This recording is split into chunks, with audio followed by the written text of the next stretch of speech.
ইয়ে যদি চাও, ওই এসপিডিএফ যদি শেষ করতে চাও তাহলে আজকে একটু বেশি পড়া লাগবে, ফাস্ট যাইতে হবে। স্টার্ট করি।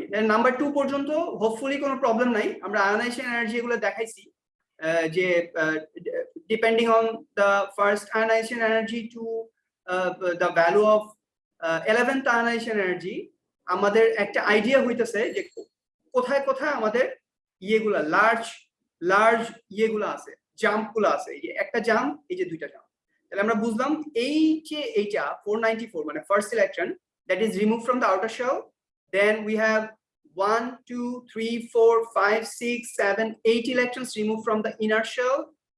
Then these two, এখানে আরেকটা জাম্প আছে, so এই দুইটা electron removed from the most innermost shell, we can say, right? So আমাদের ইলেকট্রনিক কনফিগারেশনটা আমরা বুঝে গেলাম। Is it clear? Yes, sir. Yes, sir. Okay, next point দেখো, যে কোনোটা বলতে পারবা। সে জাহরা বলো, নাম্বার 6 কার্বন, ইয়ে বিগ জাম্পটা কোথায় আছে জাহরা? The 4th থেকে 5th electrone. Very good. এই দেখো 6220 আর এটা 37800। তার মানে এই চারটা electron is removed from the outer shell 4 and these two electrons are removed from the inner shell. So দেখো ইলেকট্রনিক কনফিগারেশন লিখে ফেলতেছি based on their given ionization energy. So এটা in MCQ, in many MCQ you will get this question for 1 mark in paper 1. ঠিক আছে? So এটার একটা clear concept is required. Okay, so দেখো lithium 590 and 7300 and 11800. So big jump is from here to here, 7 times almost. 7 no 12 or 14 times almost. ঠিক আছে? So that is how you need to pick. তাহলে এটা গেল। হ্যাঁ, এটা আরো কারো কোনো প্রবলেম থাকলে later on we can discuss factors that influence this ionization energy. মানে what are the factors? এই যে ionization energy, যে different ionization energy আমরা দেখতেছি depending on what ionization energy is that, first, second, third, fourth, and moreover যে ionization energy যে big jump অনেক change আসতেছে। first ionization energy is 2000 and second ionization energy 5000, and say for a particular atom first ionization energy is 30,000 and fifth ionization energy is 30,000 and sixth ionization energy is almost 1.5 lakhs. So why these changes? Whenever, try to understand one thing, whenever we will utter this term ionization energy, explain any question like this. Ionization energy কোনো একটা কিছু ওরা বললো explain, they will give you 2 to 3 marks and they will ask explain. Whenever ionization energy is asked to explain, you need to remember you must explain this in terms of 3 things. How many things? 3 things. 3 things. দেখো 3 things এর মধ্যে কি কি আছে? Charge of the nucleus, যেই অ্যাটমটা কে তোমার আমরা বলতেছি যে যেই অ্যাটমটা আছে, সোডিয়ামের কথা যদি বলি বা যে কোনো একটা আয়নের কথা যদি বলি, you need to understand how many protons are present, number of protons, or you can say charge of the nucleus. একই কথা, number of proton means the charge of the nucleus. That is the first factor you need to remember. So in terms of number of protons, proton number or charge of the nucleus এর aspect থেকে আমরা একটা sentence লিখব। So that is 1. So ionization energy increases as proton number increases. That is the sentence we need to make in any of the questions they will ask regarding the explanation of ionization energy. So this is the sentence we will make. Ionization energy increases as proton number increases. Why? দেখো, we want to remove electron from the shell. Now nucleus or protons and this electron need to be removed.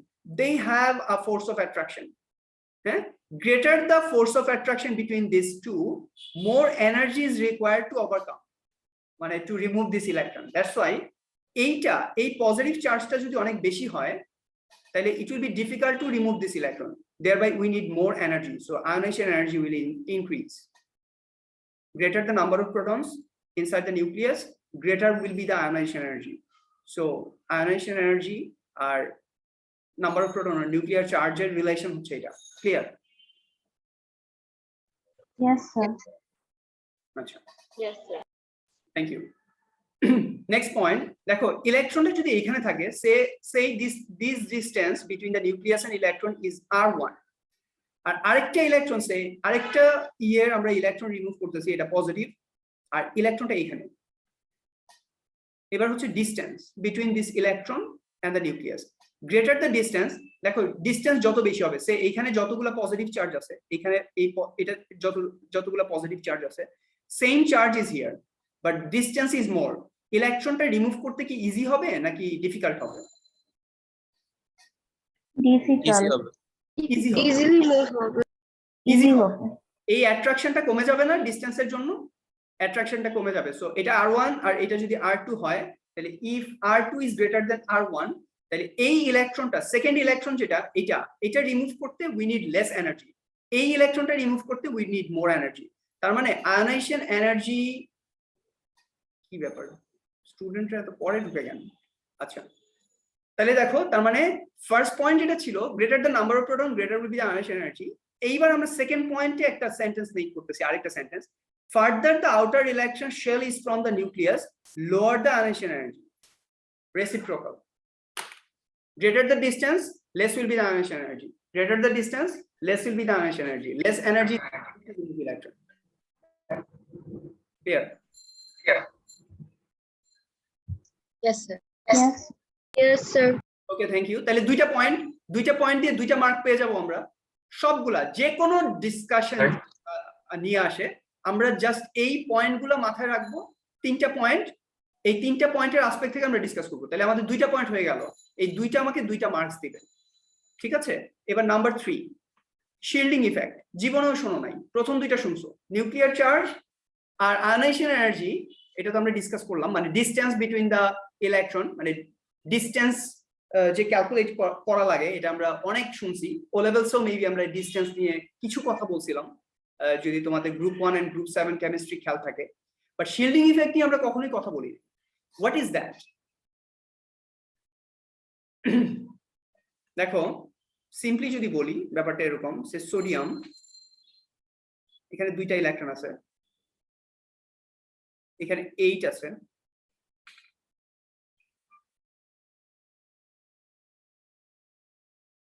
First ionisation এনার্জিতে এই ইলেকট্রনটা, outer শেলের এই ইলেকট্রনটা we want to remove, that is our objective, তাই না?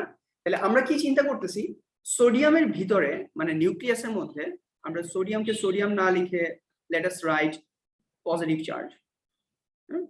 তাহলে এই positive চার্জের সাথে এই ইলেকট্রন নেগেটিভ চার্জ, ওর একটা অ্যাট্রাকটিভ ফোর্স আছে। সো ইলেকট্রন নিউক্লিয়াস, এই যে ফার্স্ট পয়েন্ট যেটা, nucleus is attracting this electron because this is negatively charged. এই পয়েন্টটা তো আমরা কনসিডার করছি নাম্বার 1 এ। নাম্বার 2 তে আমরা ডিসটেন্সটাকে কনসিডার করছি, but what we are not considering, what we didn't yet consider is, দেখো এই ইলেকট্রন আর এই নিউক্লিয়াস, ওদের যে ইয়েটা অ্যাট্রাকশন, এটার মাঝখানে এই যে ভিতরে যে ইলেকট্রনটা আছে, এই শেলটার মধ্যে যে ইলেকট্রন আছে, এই ইলেকট্রনগুলো তো নেগেটিভলি চার্জড। তাহলে আমি যদি এটাকে এইভাবে লিখি, বেটার টু শো,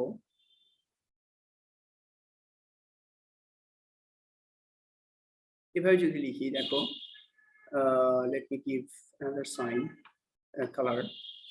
এই যে এই ইলেকট্রনটাকে আমি নেগেটিভ চার্জ দিয়ে দেখাইলাম, এটাও নেগেটিভ চার্জ দিয়ে দেখাইলাম, এখানে একটা নেগেটিভ চার্জ যেটা আমরা রিমুভ করবো। দেখো এই পজিটিভ চার্জ আর নেগেটিভ চার্জের মাঝখানে দেখো দুইটা নেগেটিভ চার্জ আছে, আর একটা ফুল শেল ইলেকট্রন আছে।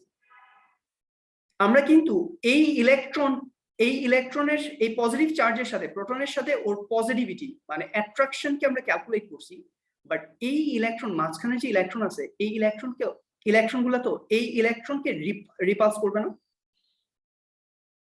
যে ইলেকট্রনটাকে আমরা আবার একটু রিপিট করবেন।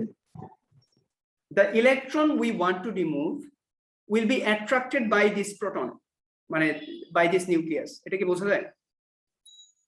এই ইলেকট্রন যেটা আমরা রিমুভ করতে চাইতেছি, it will be attracted by the proton.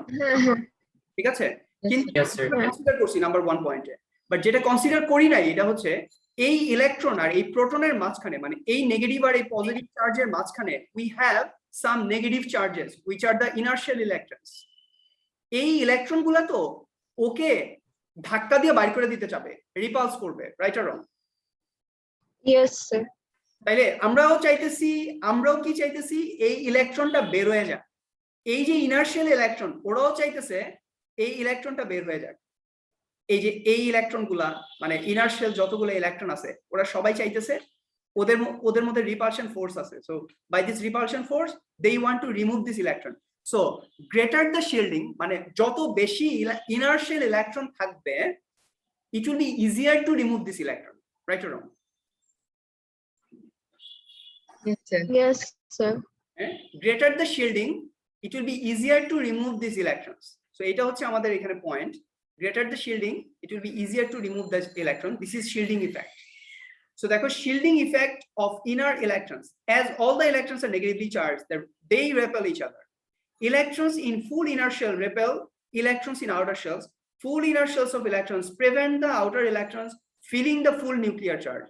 So ও যে নিউক্লিয়ার চার্জ ফিল করতেছিল এটার মাঝখানে they will act like shell, মানে ভিতরের যে ইনার্শিয়াল ইলেকট্রন মানে সোডিয়ামের ক্ষেত্রে 2H1 এই ইলেকট্রনটা এখানে যে পজিটিভ চার্জ নিউক্লিয়াসের এটা দিয়ে অ্যাট্রাক্টেড হইতেছিল, বাট এই মাঝখানে 2 and 8 electrons they are acting like shells to feeling the full nuclear charge. Okay full nuclear charge feel করতে দিতেছে না, ওরা শিল্ড হিসাবে কাজ করতেছে। This is shielding. সামিন বুঝা যায়? স্যার এই পার্টটা আবার রিপিট করবেন যে feeling the full nuclear charge. এখানে পজিটিভলি চার্জ নিউক্লিয়াস আছে আর এই ইলেকট্রনটাকে আমি রিমুভ করতে চাইতেছি, বুঝা যায়? ওদের মধ্যে অ্যাট্রাকশন আছে, দে আর অ্যাট্রাক্টিং ইচ আদার, বাট এখানে তো এটা তো negative charge, electron is negatively charge. এই 2 and 8 এগুলো তো নেগেটিভ চার্জ, এগুলো সব নেগেটিভ চার্জ। তাহলে আমি যদি একটা পজিটিভ আর নেগেটিভ চার্জের মাঝখানে অনেকগুলো নেগেটিভ চার্জ দিয়ে দেই তাহলে negative charge will repel this electron, right or wrong? The outer shell electron. Yes sir. তাহলে এই পজিটিভ চার্জ আর এই নেগেটিভ চার্জের মধ্যে যে ফ্রেন্ডশিপ এটার মাঝখানে ওরা শিল্ড হিসেবে কাজ করতেছে না? Yes sir. Yes, sir. Yes, sir. ওরা কি চাইতেছে ইলেকট্রন গুলা এই আউটার শেল ইলেকট্রন তুমি বের হয়ে যাও, দে আর ডুইং দ্যাট, রাইট?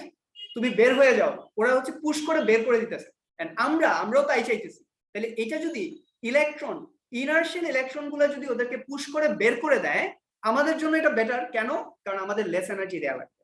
তাহলে greater the shielding less energy is required. দেখো in general the ionization energy is lower, ionization energy required is less as number of full electron shells between the outer electrons and the nucleus are more increases। মানে কি আমি যদি আমার ভাষায় লিখি, ওরা তো একটা বড় সেন্টেন্স দিছে, এটা না, আমরা লিখতে চাই হচ্ছে greater the shielding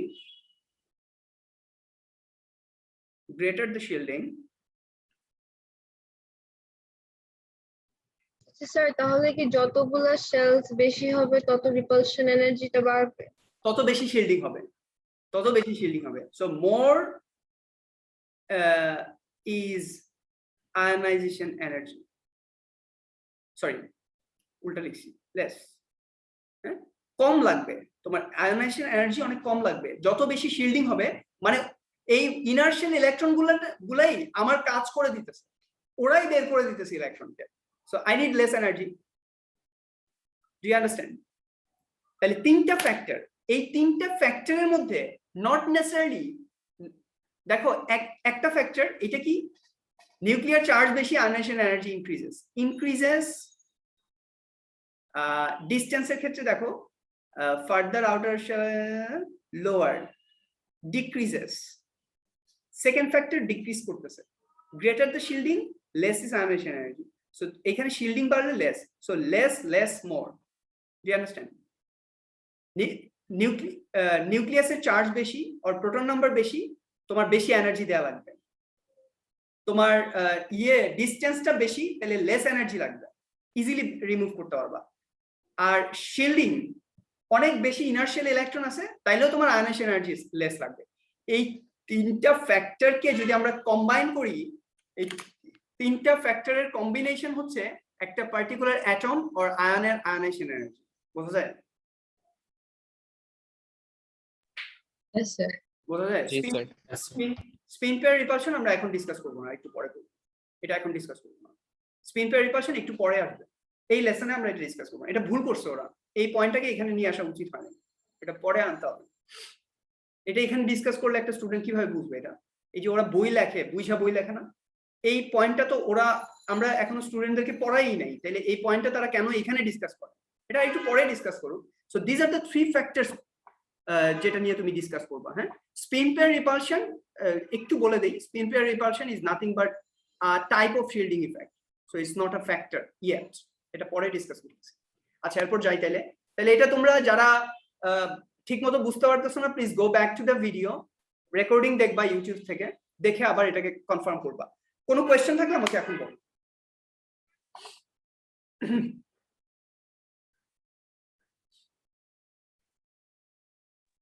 বুঝতে পেরেছি, কোয়েশ্চেন নেই। ওকে, অন্য কেউ? না স্যার, বুঝতে পেরেছি। না sir.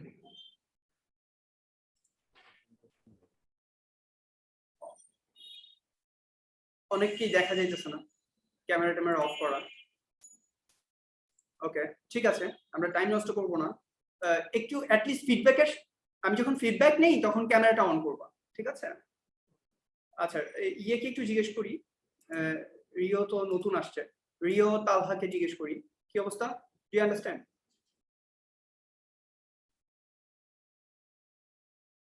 Rio, Talha. Yes, sir. Yes, sir. I understood, sir. Okay, ঠিক আছে।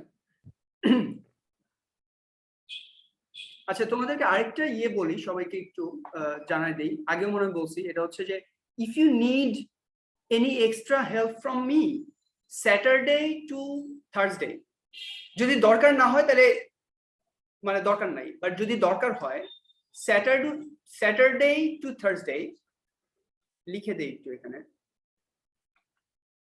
Saturday to Thursday 4:15 PM to 4:45 PM তুমি আমার সাথে 1-to-1 একটা স্লট নিতে পারবা, বাট আমাকে প্রায়র জানাইতে হবে, মানে আগে জানাইতে হবে। হোয়াটসঅ্যাপে আমাকে আগে স্লট নেওয়া লাগবে, কারণ অনেকেই এই স্লটটা ইউজ করে, ও লেভেলস স্টুডেন্টরা বা A2 স্টুডেন্টরা অনেকেই ইউজ করে। সো ওই স্লটটা খালি নাও থাকতে পারে। যেমন আজকে জুবাইদা একটা স্লট নিছে, ওকে আজকে আমি টাইম দিব 4:15 to 4:45 1-to-1। হ্যাঁ, if you have problem you can take this time, ঠিক আছে? তাহলে এটা তোমরা ইউজ করতে পারবা। So just knock me in WhatsApp, personally knock দাও, নক দিয়ে হচ্ছে একটা স্লট নাও, নিয়ে তোমার প্রবলেম সলভ করো। I'll give। আচ্ছা, তাহলে এরপর যাই, ইন্টারপ্রিটিং সাকসেসিভ আয়নাইজেশন এনার্জি। ও, ডিসকাশন বড় তো, বুঝছো? ইয়ে, আমি তো আরডিটিকে নিয়ে একটু টেনশনে পড়ে গেলাম তাইলে। আচ্ছা, হোয়াটএভার, ইয়ে ইন্টারপ্রিটিং সাকসেসিভ আয়নাইজেশন এনার্জিস, এটা তোমরা একটু নিজেরা পড়ে নিবা, এটা বুঝবা, খুব ইজি। যখন first electron which is removed, successive ionisation energy মানে এই যে এইটা সোডিয়ামের একটা একটা করে ইলেকট্রন রিমুভ করতেছি। সো সাকসেসিভ ইলেকট্রনস রিমুভ করতেছি যখন, তখন এই গ্রাফটা এরকম কেন, দ্যাট উই আর এক্সপ্লেইনিং। এটা আমরা অলরেডি তোমাদেরকে এই গ্রাফটা দেখাইছি, আমি নিজে ড্র করে দেখাইছি লাস্ট ক্লাসে। Interpreting successive ionization energy এরকম কেন, the first electron removed has a low first ionization energy, কেন এত low when compared to the rest of the data? It is very easily removed from the atom, it is therefore likely to be a long way from the nucleus. The electron is pretty away from the nucleus and well shielded by inner electrons, because 2 and 8 electron মানে ব্যাপারটা এরকম, sodium 281. So this one electron is very much away from the nucleus, number one, and it is very much shielded by inner electrons. Since it is away, ionization energy should drop, and since it is it has many two inner shells, so it is shielding ta onek beshi hobe, so again it will decrease the ionization energy. So দুইটা factor, এই দুইটা factor কি করবে, first ionization energy কে drop করবে, so this will drop, this will also drop the ionization energy. The second electron affinity is much more difficult to remove the first electron because there is a big jump. This suggests that the second electron is a shell closer to the nucleus, so একটা shell drop আছে কি দিয়ে বুঝলাম, because it's a big jump, so the distance between the nucleus and outer shell is dramatically decreasing, so for that we are getting a big jump. Taken together, first and second ionization energies suggests that sodium has 1 electron in its outer shell. So due to this big jump from first to second, we can say first electron is removed from an outer shell and the second electron is removed from an inner shell. From the second to 9th electron removed, there is only a gradual change in the successive ionization energies, so very gradual change, no dramatic change. This suggests that all the 8 electrons are removed from the same shell, so that is how you will interpret. So এই যে দেখো first electron dramatic rise, so এটা দিয়ে তুমি একটা explain করলা, then এইটুকু explain করলা, এবার এইটা explain করবা। so তোমাকে যদি গ্রাফ explain করতে বলে তুমি কিভাবে explain করবা, ফার্স্টে তুমি এইটা explain করলা why it's so low, then why there is a big jump, then এই পুরাটা একটা explanation, gradual increase, এরপর এখান থেকে এখানে এটা একটা big jump, so এই big jumpটাকে explain করবা। so you need to use 3 to 4 lines for this.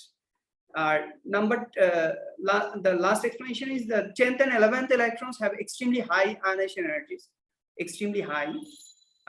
energies, when compared to the rest of the data. This suggests that they are very close to the nucleus, so nucleus is strongly attracting those 2 electrons,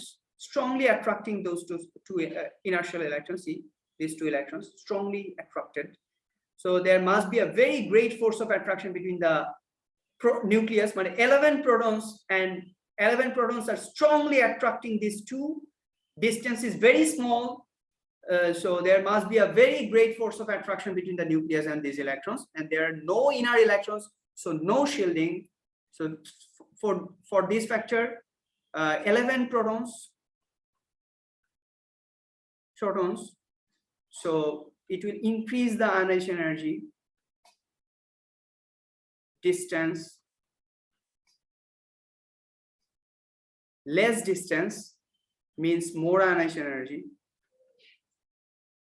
and no inner shell, no shielding, which will also increase the ionization energy. ঠিক আছে, 11 protons. Do you understand this point? So for this question they may give you 4 marks. Explain, they'll give the graph and they will ask you explain the trend of changes in ionization energy. ঠিক আছে, বুঝছো? Yes. Try to write each point in 1 sentence. So for 4 marks you need to you will write 4 sentences, not more than that. And don't write everything. So আমি just এখানে যেটা বলছি এইভাবে লিখবা, so একটা সেন্টেন্স এটা কমপ্লিট করার চেষ্টা করব, and inshallah later on if you find any difficulty to write the answers, we'll help you, but first try by yourself. So worked example এগুলা করবা, worked example করবা, না পারলে আমি দেখাই দিব, but first try worked example and question number 4, 3 and 4 please finish. আমি next class এ দেখাই দিব if you struggle. Subshell and atomic orbitals, এখানে চলে যাই, subshells and atomic orbitals.